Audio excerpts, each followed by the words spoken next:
This was an opportunity to sit down and explore what the possible avenues of engagement might be. And what are the prospects that the United States and North Korea can sit down? Right now, you've got a lot of gamesmanship going on in advance of the launch of any formal negotiation. Putting the sanctions on North Korea leading up to this, telling the North Koreans that we're not backing off of. The administration is saying to the North Koreans, if we're going to talk to you ever, it's not going to be for a while. Denuclearization should not be the precondition for negotiation. It should be the end objective. So to get to denuclearization without a war begins with an understanding that North Korea needs to find a pathway to security. From the Voice of America, this is Washington Talk. Hello and welcome to Washington Talk. I'm Eun-jung Cho. Vice President Mike Pence was set to hold a meeting with North Korean officials during the Winter Olympics, but North Korea canceled hours before the meeting. How can the U.S. and North Korea find common ground to start talks in the future?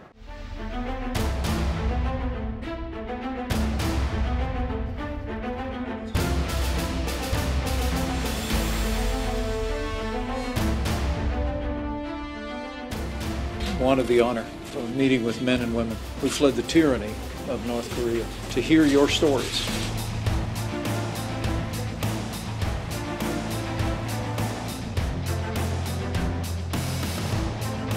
Now my guest today, Mr. Ken Goes, the director of CNA's International Affairs Group. Mr. Goes focused on the North Korean leadership for the last 30 years. Also joining me, Mr. Frank Januzzi, president of the Mansfield Foundation. He was a former advisor to the Senate Foreign Relations Committee. Welcome to both of you. Good morning. Nice to be here. Good morning. Frank, let me begin with you. North Korea offered to hold talks with the United States 2 weeks before the Olympics, but canceled 2 hours before the meeting. It seems the two sides had different ideas about the meeting. How far apart are they? Well, I think the two sides are very far apart, in part because the United States wants to focus almost exclusively on North Korea's nuclear capacity.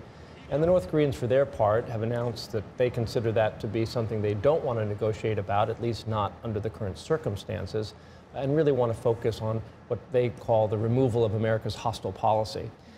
Now, ordinarily in a negotiation, this would be somewhat typical, and the two sides would sit down together and put all the issues on the table.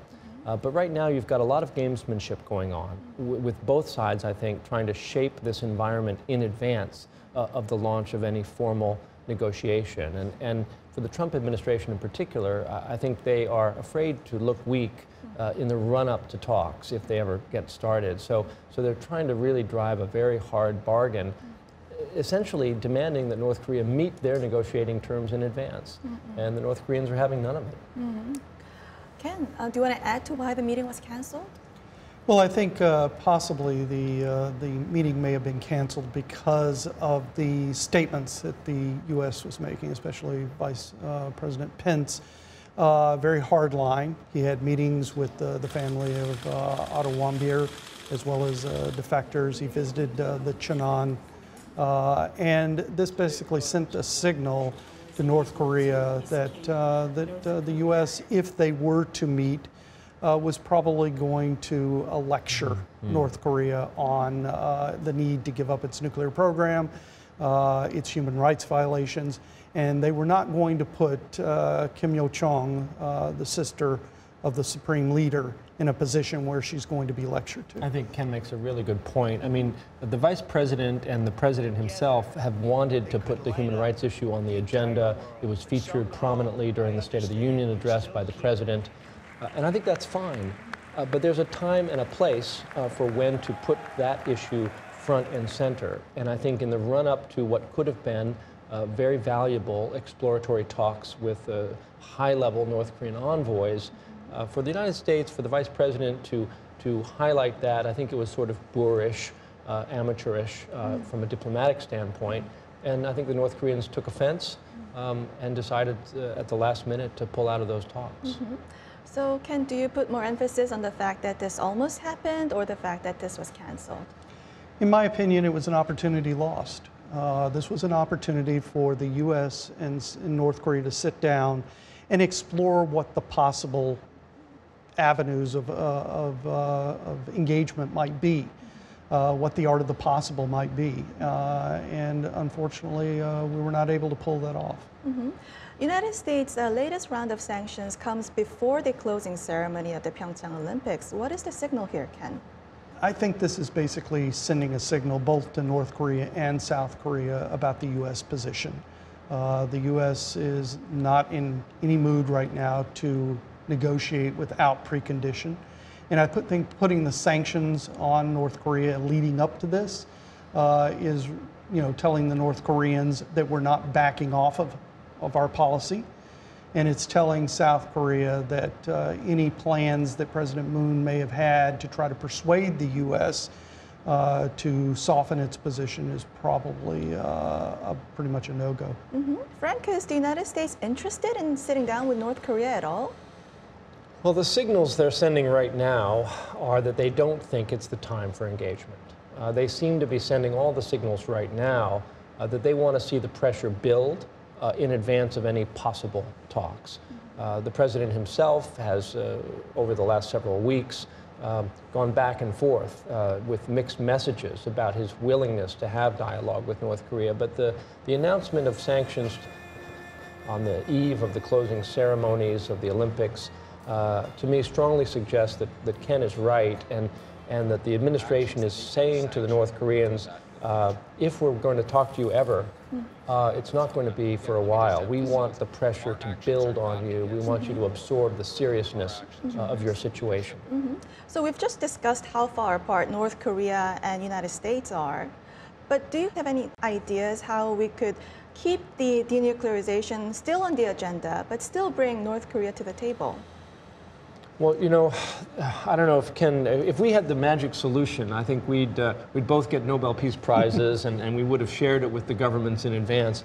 I don't think there is a magic solution. There's no silver bullet to this. But in order to keep the prospect of denuclearization alive, we have to understand why the North Koreans are pursuing weapons of mass destruction in the first place.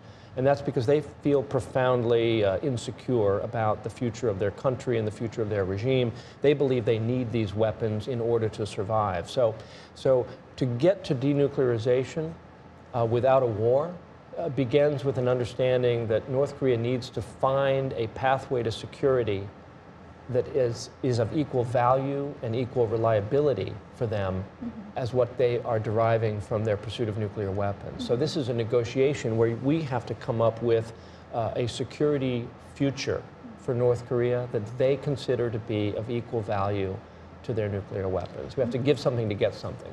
From my point of view, what we have done in U.S. strategy is to put the cart before the horse. Denuclearization should not be the precondition for negotiation. It should be the end objective. And if you put the denuclearization as the end objective, what you should be focusing on right now is the possibility of a freeze. North Korea has not proven that it can mate a warhead to a missile. It has shown that it has very significant problems with re-entry capability. But these are things that North Korea will achieve if they're allowed to test over the next year or so. So what we should be doing is trying to figure out how can we freeze that program. And the way that I would say that we need to do it is first, let North Korea have a turnkey program. They get to keep what they have for right now. And basically, why do you do that? So that they stay invested, because if they believe that you're going to just take their nuclear weapons, you may not follow through on your agreement. So they get to keep the nuclear weapons. Then you're probably going to have to seal that with some economic and security guarantees. And in return, they promise not to test, not to proliferate, and not to conduct provocations. We have to give a little, they have to give a little. South Korea is planning to send a senior diplomat to Washington next week. What should be the elements that should be fine-tuned between the two allies in managing North Korea, Ken? Well, I think, and it makes it very problematic given the possible the sanctions that are coming down today. But the Moon administration needs to find out how much flexibility there is in the U.S. position. Because if he cannot go to North Korea without something to offer, otherwise he has absolutely no leverage to keep North Korea invested in negotiations. And so I think that probably that meeting will be to explore Is there anything we can put on the table to get the North Koreans to come to negotiating? Well, it's hard for Seoul to play matchmaker, especially since really the tough security issues that North Korea has with the American position need to be solved directly by talks between North Korea and the United States. But I think President Moon is trying to afford the United States opportunities to interact with North Korea. I hope he will continue to try to make those opportunities happen because the dialogue has to start somewhere. And since the North and the South are talking about humanitarian issues, about North-South relations, it gives the South the opportunity to put the Americans in the room. The South Koreans have to figure out if they have a summit meeting with Kim Jong-un, what, if anything, can they do on the security front? I think it's also important to discuss upcoming spring exercises. Those need to be coordinated. And finally, there really needs to be, I think the South Koreans need to assess how serious is the Trump administration about the risk of a preventative attack, a preemptive strike on North Korea. I think there's increasing nervousness in Seoul that may be where the Trump administration is headed. Before we go, my last question regarding the future. First to Frank and then to Ken. What are the prospects that the U.S. and North Korea can actually sit down for, at least for talks? An attitude of diplomacy requires some minimum level of mutual respect. I think that's what's missing right now. There's no respect in either direction. Ken, what are the prospects that the United States and North Korea can sit down for at least talks about talks? I think there's very little possibility of that right now because both of the sides, North Korea and the United States, have dug in their heels on their respective positions. It is now basically being seen by both sides as a black and white sort of zero-sum game, that any compromise made on one side is a victory for the other side. And that really makes it very difficult to break through to negotiations. We'll have to end this conversation here and move on to our second topic.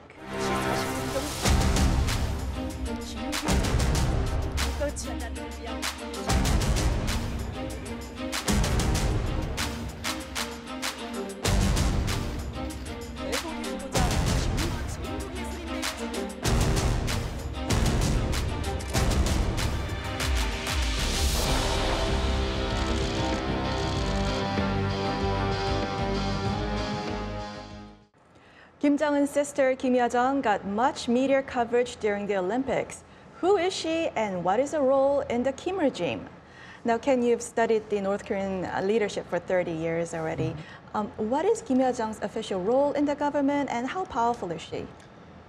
Her official position is she's an alternate member of the Politburo, was promoted at the 7th Party Congress to that position. She is also a vice director of the Propaganda and Agitation Department, the Central Committee, which is probably the second most important department within the Central Committee. And she is tied to Kim Jong-un's personal secretariat. She's the person who keeps his schedule. When we first started to see her in the 2012 timeframe, even 2011 timeframe, she was almost like a little girl. When we would watch Kim Jong-un's guidance inspections, she would be off in the side, sometimes picking flowers or something.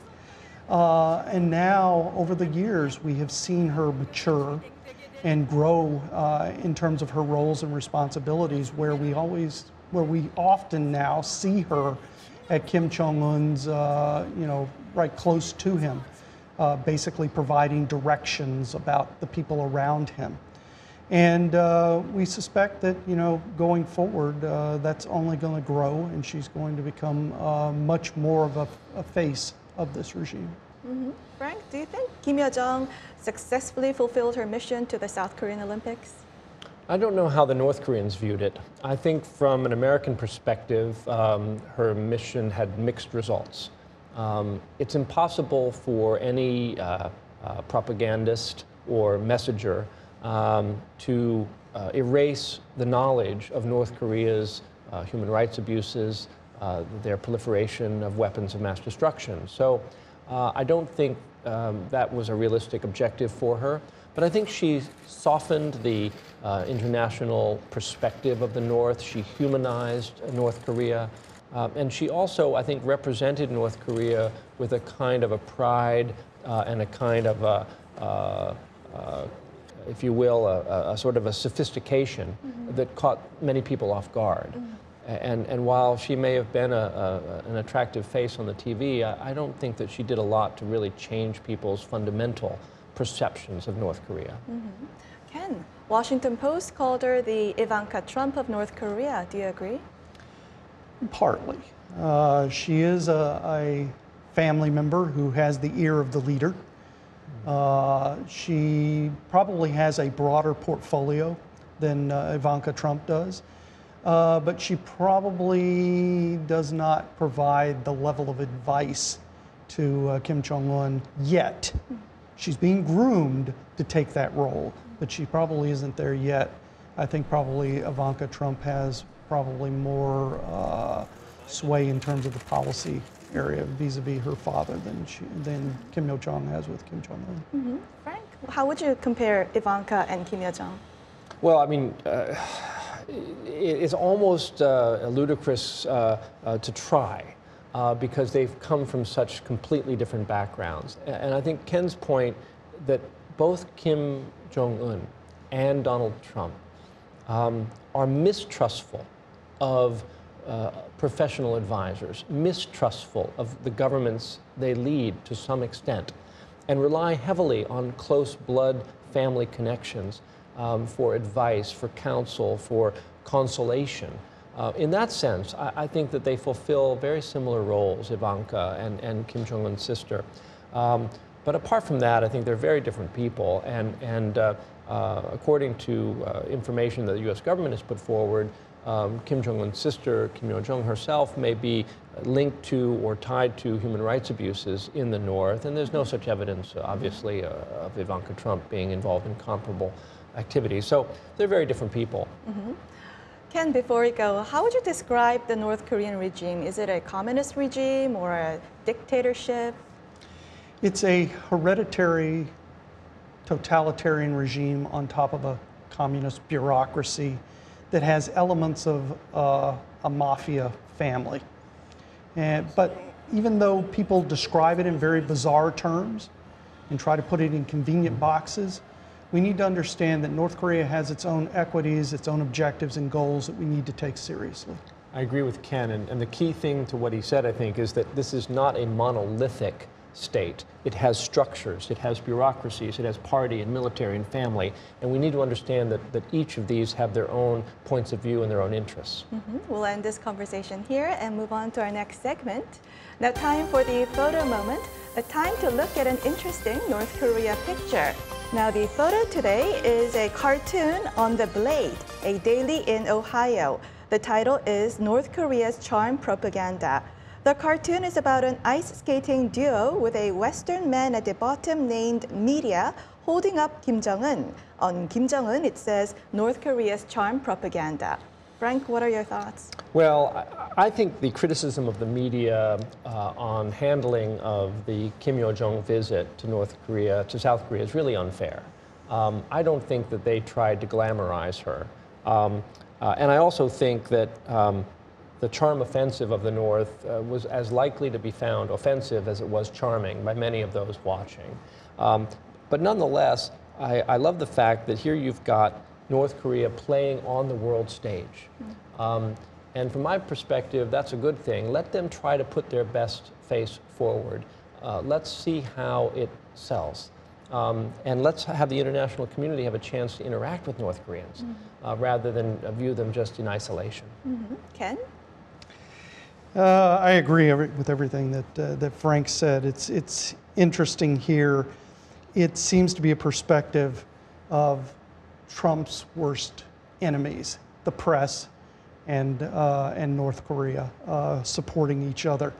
And I think that's unfortunate because the American public needs to know that this is a very serious situation. And we need as much information as we can about North Korea in order to be able to solve this problem. Well, that's all the time we have for this week. Frank, Ken, thank you for coming. Thank you. Thank you. And this was Washington Talk from VOA, and I'm Eunjang Cho. Thank you for watching.